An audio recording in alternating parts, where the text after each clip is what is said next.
Mali marabagaw ye latigɛ min ta ni ka yira k'a fɔ ko min ye passeport ye k'u bɛna bila sen kan janvier kalo o tile 29 la o siratigɛ la sa malidenw kɔni olu hakilinataw tɛ kelen ye an ka jɛ ka maa dɔw lamɛn. Passeport ko ni a sigira sen kan usara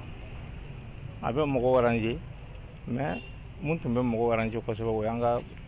carte d'identité ko ni carte biométrique parce que minnu bɛ carte biométrique ɲini olu ka ca minnu bɛ passeport ɲini. Mais nous, le passeport fana da nɔgɔya ka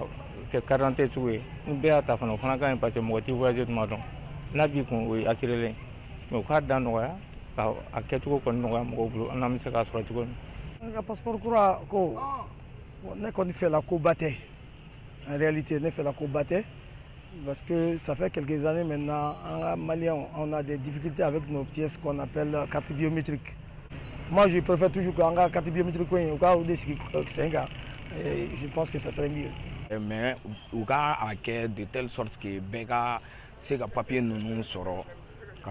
ani muni follow tam te kelenye u ka sɔrɔ togo ka ɲa ani a wariw ka dɔn jamanadenw fɛ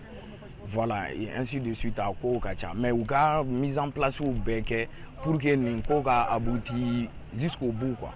Nga ɲiningali fanba min bɛ ka kɛ malidenw fɛ yala CEDEAO maaw bɛna a yamaruya taa ni ka seginw ka kɛ halisa n'u ka passeport ye wa n'a ma ɲɛ an bɔla a kulu kɔnɔ maa dɔw ka fɔ la ko ni latigɛ tɛ ta ɲɛmaaw fɛ ka sɔrɔ sigi ka fɔ ma kɛ a ko la. An ka autorités bɛ yɔrɔ min na bi peut-être ni kuma ninnu ta u kun fɛ i bɛ taga sɔrɔ n y'o de fɔ n ko sigi kumaw de tɛmɛna u ni ɲɔgɔn cɛ donc o b'a jira k'a fɔ ko peut-être document kɔrɔ minnu b'an bolo k'a fɔ ko document ninnu tɛ fili u tɛ tiɲɛ parce que a sababu kɛ k'a fɔ k'an bɔra la ye donc mais i bɛ taa sɔrɔ ko document in ka to an bolo fo ka taa se wagati ma wagati min ni ka sɔrɔ mɔgɔ min ka document délai d'accélération n'o sera donc je pense que i bɛ taa sɔrɔ o tigila kumaw de tɛmɛna u ni ɲɔgɔn cɛ c'est pourquoi an ka autorités ye disposition ta ka mɔgɔw kunnafoni a la.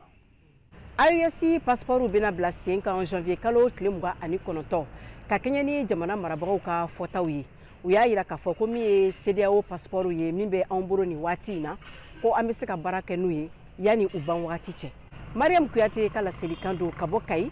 VOA Banbara tɔgɔ la.